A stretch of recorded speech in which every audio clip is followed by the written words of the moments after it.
You know, it's the best I've ever seen. Oh, time out.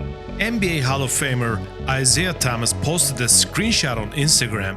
He had asked ChatGPT, an artificial intelligence, to rank the best players of the 1980s, and according to the AI, Isiah Thomas was a top 3 player of the decade, ahead of Michael Jordan. A 2-time champion, a Hall of Famer, using a chatbot to prove he was better than the greatest player who ever lived. And that wasn't even the strangest thing he did that month, because for the last 6 years, Isiah Thomas has been on a one-man mission to tear down Michael Jordan's legacy, and it all started with a single word. There's no way you can convince me he wasn't an asshole. At the end of the day, these two needs to sit down and kill this thing before it's too late. Life is too short. Two all-time greats, carrying this silent animosity into their 60s, it doesn't look good on them. But until that happens, here's every single time Isiah Thomas took a shot at Michael Jordan after that infamous moment in Last Dance documentary.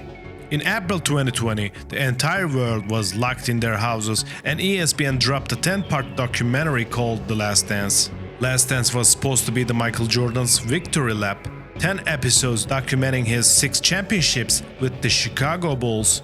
It was a massive hit. The entire basketball world was watching, but for Isiah Thomas, it was something else entirely. When producers showed a Jordan clip of Thomas explaining the walk-off, the 1991 walk-off, Jordan didn't even want to watch it. He said that word on a national television, watched by hundreds of millions of people, and Isiah Thomas was sitting at home with his family when he heard it. And honestly, when you look at it from Isiah's perspective, you understand the anger. This man was sitting at home with his family, his kids, watching a documentary he agreed to be part of. Now, to be fair, Jordan also said Thomas was the second best point guard he ever went up against, but that is not the part that stuck. The part that stuck was asshole. And within days, Isiah started responding.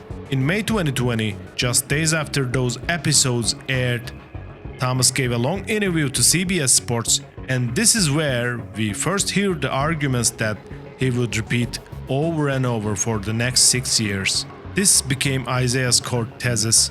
Jordan didn't dominate his era, he dominated the next era. After the real greats were gone, it is a clever argument. It is also the argument of a man who just called an asshole on the international television. Around the same time, Thomas went even further. He said the current generation of players doesn't get enough credit, and that if you put LeBron James and Kevin Durant back in the 80s, the entire GOAT conversation changes. Think about what he just said. He diminished his own era, the era he dominated, just to take a shot at Jordan, and that pattern would only get worse. But before we go further, I want you to see something. This is Isiah Thomas in 1989, before the walk-off, before the Dream Team, before the Last Dance. This is how he used to talk about Michael Jordan. That was Isiah Thomas before. Remember that voice, because you're not going to hear it again. You can't stop him. His skills are so unbelievable in terms of his quickness, his strength, his jumping ability, his touch, and also his knowledge and understanding for the game. He by far, is the best I've ever seen. After The Last Dance, there was about a year of relative quiet. The basketball world moved on to other stories, but Isiah Thomas didn't move on. He was processing, and when he came back to public conversation, something had shifted. He wasn't defending himself anymore. He was going on offense. In January 2022, Isiah Thomas posted a tweet that left no room for interpretation when a stat was shared showing that both Kareem Abdul-Jabbar and LeBron James were in the NBA's all-time top 10 in 3 of 5 major statistical categories. Isiah quote tweeted it with 3 words: "Not the GOAT, 2 GOATs, Kareem and LeBron, not Jordan." He then retweeted a clip of his Pistons beating Jordan's Bulls, just to make sure everybody got the message. 2 months later, Thomas went on the Point Forward podcast with Andre Iguodala and Evan Turner, and this is where he debuted what might be his most audacious argument yet. He said the story that Jordan fought through Bird, Magic and Kareem, that narrative of Jordan conquering the 80s greats, wasn't Jordan's story, it was his story. So this whole narrative about, Jordan went through Bird, he went through Magic, he went through Kareem. Time out. Then he dropped the hammer. That's my story. That ain't Jordan's story. Now, there's some truth buried in here. Jordan didn't beat Bird's Celtics in the playoffs. Bird's Celtics beat him, but Jordan absolutely beat Magic Johnson in the 1991 finals. That is a fact. And Kareem retired in 1989. So framing him as someone Jordan should have beaten is a bit of straw man. But that didn't matter to Isiah. He was rewriting history and he was just getting started. By 2023, Isiah Thomas has settled on his terms. He wasn't just taking shots at Jordan's legacy anymore. He was demanding something specific, a public apology, and he would repeat this demand on every podcast, every interview, every platform that would have him. In March 2023, Thomas went on All the Smoke with Matt Barnes and Stephen Jackson and laid it out. He said that Jordan called him on international television, and until Jordan apologizes on international television, there's no conversation. Now, if you didn't mean it, get on national television Say that. and apologize for it. Now, if you meant it. Around the same time, on the Cedric Maxwell podcast, Thomas revealed that friends had tried to tell him Jordan didn't really mean it, but Isiah wasn't buying it. If you say it publicly, you apologize publicly. That became his line. And now my phone starts ringing. His former teammates, his inner circle, well, Michael didn't mean that, he didn't come off the right way, so forth and so on. And if you didn't mean it, then come out and clean it up. But it was his appearance on Draymond Green's podcast in March 2024 that crystallized everything. Draymond asked him point blank, "Is there any way your relationship with Jordan can be salvaged?" And until he apologizes on international television, we ain't no conversation. Then he said something that Draymond couldn't believe. All these years, you've been standing behind a tree throwing stones and letting somebody else take the fall for it. Standing behind a tree throwing stones, that is how Isiah saw it. Jordan had been smiling to his face for 30 years and hating him behind closed doors. Whether you believe that or not is up to you. But here's what's undeniable. By 2024, the beef was affecting more than just his relationship with Jordan, it was affecting his legacy. When HBO was producing Celtic City, their documentary on the Boston Celtics, they wanted Isiah Thomas. And why wouldn't they? Thomas faced the Celtics 5 times in the playoffs. Nobody could tell that story better, but Isiah said no. Think about what just happened. One of the greatest point guards in history is now refusing to tell his own story because of what Jordan said about him 5 years earlier. The Last Dance didn't just reignite the beef, it changed how Isiah Thomas interacts with his own history. And this is where the story takes a turn, because up until now, you could argue that Isiah Thomas had legitimate grievances. The man was called an asshole in front of the entire world. He was kept off the dream team. He had reasons to be upset, but in 2025 and 2026, something shifted. It stopped looking like a grudge. It started looking like an obsession. In May 2025, Thomas reposted a reel on Instagram that suggested Jordan's era was actually the easiest era to play in. The video claimed the rules were so offense-friendly that any great scorer could have averaged 50 points per game. Now remember, Isiah Thomas played in that exact same era. He is literally undermining his own legacy. Just take a shot at Jordan. He is willing to burn down the house he built if it means Jordan's house burns too. A month later, Thomas argued that Jordan's 80s dominance was manufactured.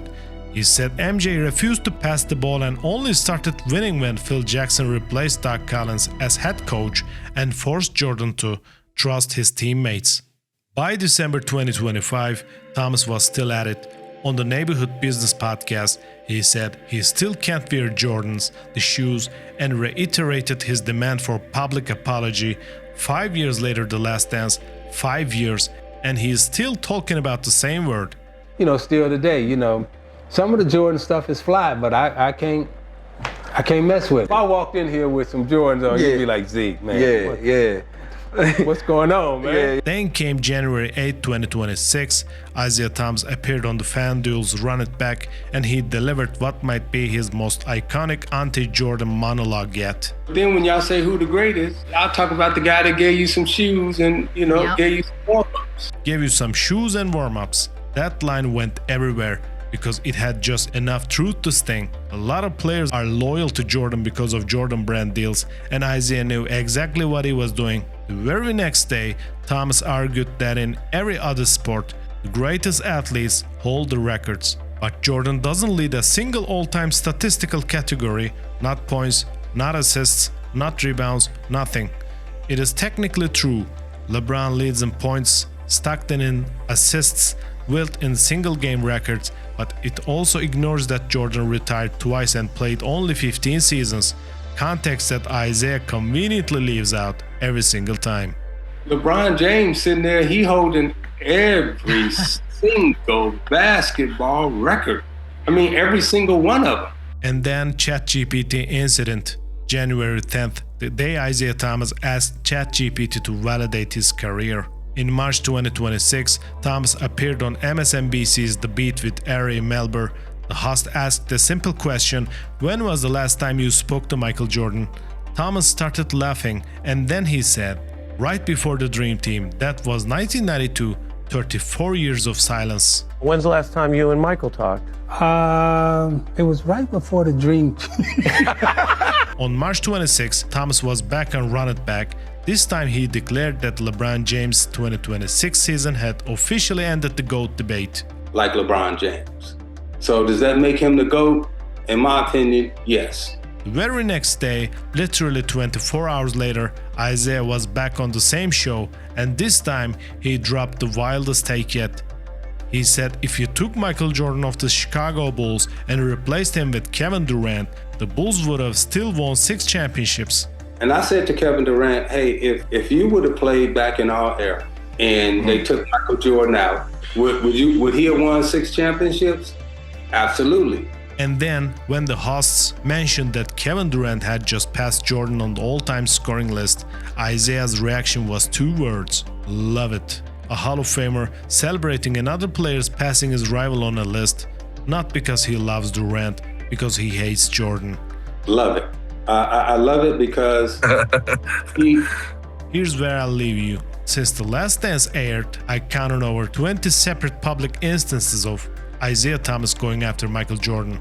Podcasts, TV shows, tweets, Instagram posts, interviews in Abu Dhabi, conversation with AI chatbots. Meanwhile, Michael Jordan has said almost nothing. He sold his share of the Charlotte Hornets. He stepped away from the spotlight. The only reason anyone is still talking about this rivalry is because Isiah won't stop talking about it. But at some point, you have to ask yourself, who is this hurting more? Because every time Isiah Thomas goes on television and says Kevin Durant could have won 6 rings with the Bulls, he is not damaging Jordan's legacy. For Isiah, it is not enough, because Michael Jordan called him one word 6 years ago, and he has been trying to win that argument ever since, 34 years and counting. And I am going to be real with you, I don't think Isiah actually cares about Kevin Durant's game. I don't think he genuinely believes LeBron is the GOAT either. This is pure animosity towards one man. If there was no beef with Jordan, Isiah would probably put Kobe over all of them and never think twice about it.